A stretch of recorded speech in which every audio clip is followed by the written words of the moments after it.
Hello everyone and welcome to the e learning platform Learno Sapiens. और आज का हमारा टॉपिक है कि ओरल कॉन्ट्रासेप्टिव पिल में कौन सा हार्मोन होता है और वो क्या काम करता है। तो इस हार्मोन को जानने से पहले और इसका काम जानने से पहले मैं आपको थोड़ा सा अपने पीछे लेक्चर में ले चलता हूँ, जहाँ पर मैंने बताया था आपको अबाउट द मेंस्ट्रुअल साइकिल।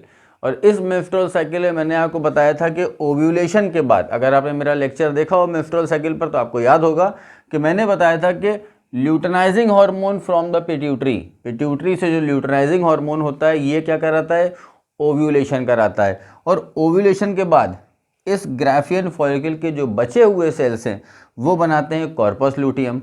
ठीक है, ये बचे हुए सेल्स हैं जिन्होंने बनाया है corpus luteum. And this corpus luteum secretes the hormone progesterone which goes into the endometrium lining. ये एंडोमेट्रियम लाइनिंग पर प्रोजेस्टेरोन एक्ट करता है और इसका काम वहाँ पर क्या होता है, प्रोजेस्टेरोन एंडोमेट्रियम लाइनिंग में जो यूट्रस की अंदर की लाइनिंग होती है, अंदर की लेयर होती है एंडोमेट्रियम, वहाँ पर जाके ये प्रोजेस्टेरोन क्या काम करता है। तो प्रोजेस्टेरोन यहाँ पर ब्लड सप्लाई को इंक्रीज करता है और इसका काम होता है कि ये इम्प्लांटेशन में हेल्प कराता है। बिना इस प्रोजेस्टेरोन के इम्प्लांटेशन यूट्रस में जाइगोट का नहीं हो पाएगा। और इसीलिए प्रोजेस्टेरोन को कहा जाता है कि ये प्रेगनेंसी हार्मोन है, क्योंकि बिना इसके प्रेगनेंसी यानी कि इम्प्लांटेशन नहीं हो पाएगा यूट्रस में। अब चूंकि ये प्रेगनेंसी को सस्टेन कराता है तो इसलिए इस हार्मोन को हम कहते हैं एंटी अबॉर्शन हार्मोन।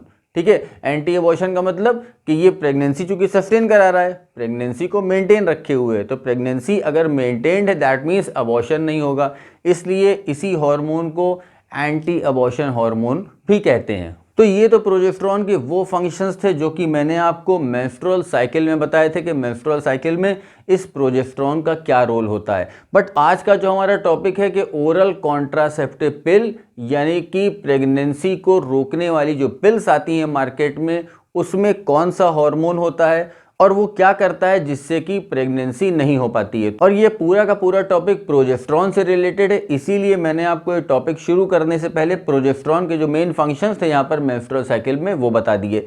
अब यहाँ पर सवाल ये उठता है कि ओरल कॉन्ट्रासेप्टिव पिल में कौन सा हार्मोन प्रेजेंट होता है। तो आपकी बुक्स में जो लिखा होगा वो ये लिखा रहता है कि ओरल कॉन्ट्रासेप्टिव पिल्स जितनी भी मार्केट में प्रेजेंट हैं उन सब में प्रोजेस्टेरोन हार्मोन प्रेजेंट होता है। तो अब देखिए, दो बड़े ही कॉन्ट्राडिक्टरी स्टेटमेंट यहाँ पर हो गए।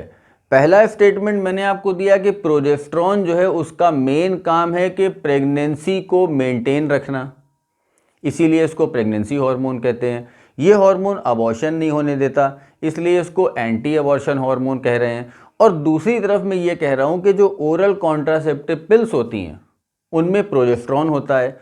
और ओरल कॉन्ट्रासेप्टिव पिल्स का काम क्या होता है, उनका काम होता है कि प्रेगनेंसी को ना होने देना। तो अब देखिए, यहाँ पे दो स्टेटमेंट एकदम ऑपोजिट जा रहे हैं। एक स्टेटमेंट ये कह रहा है कि प्रोजेस्टेरोन अगर प्रेजेंट है तो वो प्रेगनेंसी को मेंटेन रखेगा, और वहीं दूसरी तरफ ओरल कॉन्ट्रासेप्टिव पिल में प्रोजेस्टेरोन प्रेजेंट है और ये प्रोजेस्टेरोन प्रेगनेंसी को नहीं होने देगा। यानी एक तरफ तो मैं कह रहा हूँ कि प्रोजेस्टेरोन अगर है तो प्रेगनेंसी मेंटेन रहेगी, और दूसरी बात मैं क्या कह रहा हूँ कि प्रोजेस्टेरोन अगर ओरल कॉन्ट्रासेप्टिव पिल में प्रेजेंट है तो वो प्रेगनेंसी को होने नहीं देगी। तो इन्हीं दो अपोजिट स्टेटमेंट्स को आज हम यहाँ पर क्लियर आउट करेंगे कि प्रोजेस्टेरोन होने से प्रेगनेंसी कैसे मेंटेन होती है और प्रोजेस्टेरोन के ही होने से प्रेगनेंसी क्यों नहीं होगी। तो इस चीज़ को समझते हैं। तो पहला मैंने आपको यहाँ पर प्रोजेस्टेरोन के बारे में बताया था जब मेंस्ट्रुअल साइकिल बता रहा था, और अभी मैंने आपको रिवाइज करवाया कि प्रोजेस्टेरोन अगर प्रेजेंट है तो ये एंडोमेट्रियम लाइनिंग की ब्लड सप्लाई बढ़ा देगा और यूट्रस को इम्प्लांटेशन के लिए प्रिपेयर करेगा। लेकिन अभी इसका दूसरा फंक्शन भी बाकी है, उसको ध्यान दीजिएगा आप। अगर मान लीजिए कि प्रोजेस्टेरोन हार्मोन यहाँ पर पहुँच गया एंडोमेट्रियम में और यहाँ पर इसने ब्लड सप्लाई इंक्रीज, यूट्रस को प्रिपेयर किया इम्प्लांटेशन के लिए। अब यहाँ पर आप देखिए, जिस समय ये प्रोजेस्टेरोन यूट्रस से पहुँचा था और एंडोमेट्रियम की ब्लड सप्लाई बढ़ा रहा था, उसके जस्ट पहले ओव्यूलेशन हो चुका था और ओवा फीमेल गैमीट जो है, जो कि एक्चुअली सेकेंडरी oocyte कहलाता है, वो फेलोपियन ट्यूब में आ चुका था। तो अब ये फेलोपियन ट्यूब में सेकेंडरी oocyte आ गया है। हो सकता है यहाँ पर फर्टिलाइजेशन हो जाए, हो सकता है फर्टिलाइजेशन ना हो। इट इज़ नॉट श्योर कि फर्टिलाइजेशन होगा या नहीं होगा, बट अगर फर्टिलाइजेशन हो गया तो यहाँ पर इम्प्लांटेशन होगा। जिसकी तैयारी ये प्रोजेस्टेरॉन पहले से यूट्रस में कर रहा है। ठीक है, तो जब तक इस सेकेंडरी oocyte का, इस फीमेल गैमीट का फेट डिसाइड ना हो जाए, तब तक दूसरा फॉलिकल यहां से नहीं बनना चाहिए। ठीक है, क्योंकि दूसरा फॉलिकल अगर बन के आ जाएगा तो वो भी एक फीमेल गैमीट रिलीज कर देगा पीछे पीछे, और एक का फेट अभी डिसाइड नहीं हुआ है। आप सपोज करिए ये जो फीमेल गैमीट है इसका यहाँ पे फर्टिलाइजेशन हो गया और वहाँ पर इम्प्लांटेशन हो गया और प्रेगनेंसी सस्टेन हो गई।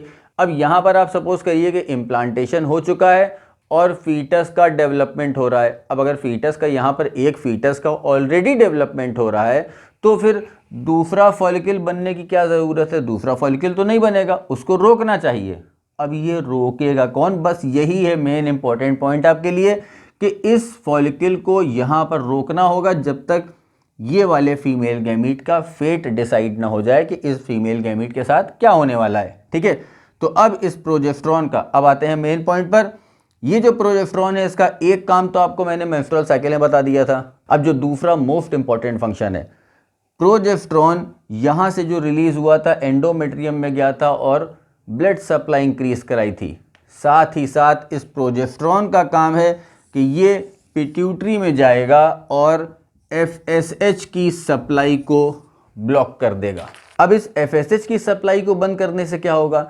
FSH की सप्लाई बंद रहेगी तो जब तक इस FSH की सप्लाई पिट्यूटरी से बंद रहेगी नए फॉलिकल्स मैच्योर नहीं हो पाएंगे। ठीक है, जब तक इस FSH की सप्लाई पिट्यूटरी से बंद रहेगी, पिट्यूटरी से FSH नहीं रिलीज होगा। तो जब पिट्यूटरी से फॉलिकल स्टिमुलेटिंग हार्मोन नहीं रिलीज होगा तो कोई भी प्राइमरी फॉलिकल मैच्योर फॉलिकल में कन्वर्ट नहीं हो पाएगा और कोई भी फीमेल गैमीट उसके बाद रिलीज नहीं हो पाएगा। ठीक है, तो ऑलरेडी एक फीमेल गैमीट यहाँ पर इस रास्ते में कहीं है, जैसे मैंने यहाँ बताया एक फीमेल गैमीट रिलीज हो चुका है। तो जब तक इसका फेट डिसाइड नहीं होगा तब तक पिट्यूटरी से FSH नहीं रिलीज होगा और वो और कोई फॉलिकल्स को मैच्योर नहीं कराएगा। और ये पिट्यूटरी से FSH क्यों नहीं रिलीज हो रहा है? क्योंकि ये प्रोजेस्टेरॉन ने रोक रखा है। अब मान लीजिए कि ये जो फीमेल गैमीट है इसका फर्टिलाइजेशन हो जाता है और इम्प्लांटेशन हो जाता है। तो अगर फर्टिलाइजेशन हो जाएगा और इम्प्लांटेशन हो जाएगा तो टोटल कंप्लीट जो जेस्टेशन पीरियड चल रहा है 9 मंथ्स तक, इस पूरे 9 मंथ्स तक ये प्रोजेस्टेरॉन यहाँ पर यूट्रस में इसकी सप्लाई इंक्रीज रहेगी, प्रोजेस्टेरॉन रिलीज होता रहेगा।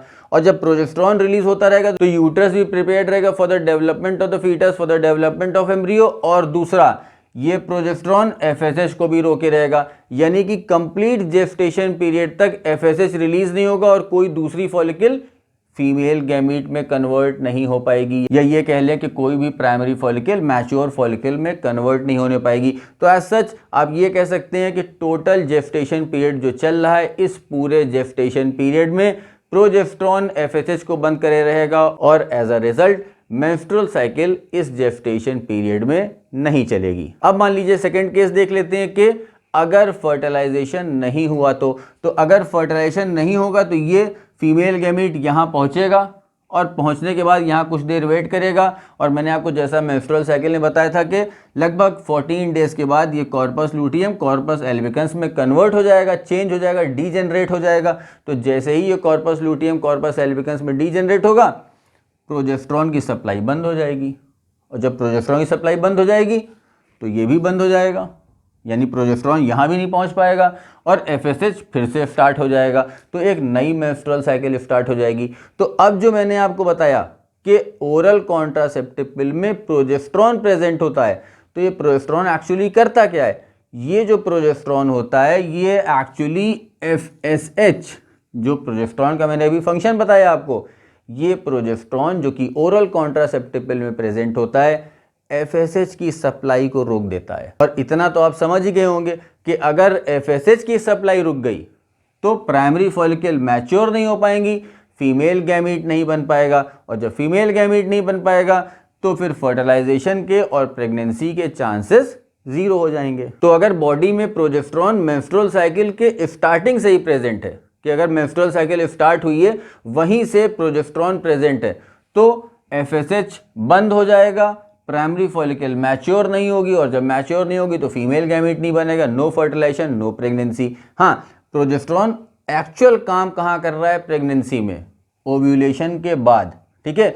तो जो ओरल कॉन्ट्रासेप्टिव पिल्स खाई जाती हैं वो कब खाई जाती हैं? आप बुक्स में आपने पढ़ा होगा कि ओरल कॉन्ट्रासेप्टिव पिल्स जो वो मेंस्ट्रुअल साइकिल के बाद यानी मेंस्ट्रुअल फेज के बाद जो नया फॉलिकुलर फेज शुरू होता है, फ्रेश साइकिल जो शुरू होती है, वहाँ पर ये ओरल कॉन्ट्रासेप्टिव पिल्स खाई जाती हैं ताकि एफएसएच की सप्लाई कंप्लीटली ब्लॉक हो जाए और प्राइमरी फॉलिकल्स से कोई ग्राफिन फॉलिकल ना बनने पाए। तो ओरल कॉन्ट्रासेप्टिव पिल में जो प्रोजेस्टेरॉन प्रेजेंट होता है, एक्चुअली उसका जो मेन फंक्शन है वो है पिट्यूटरी से एफएसएच की सप्लाई को ब्लॉक कर देना ताकि फीमेल गैमीट बन ही ना पाए। जो फीमेल गैमीट ही नहीं बन पाएगा तो there are no chances of fertilisation और ऑफ प्रेगनेंसी।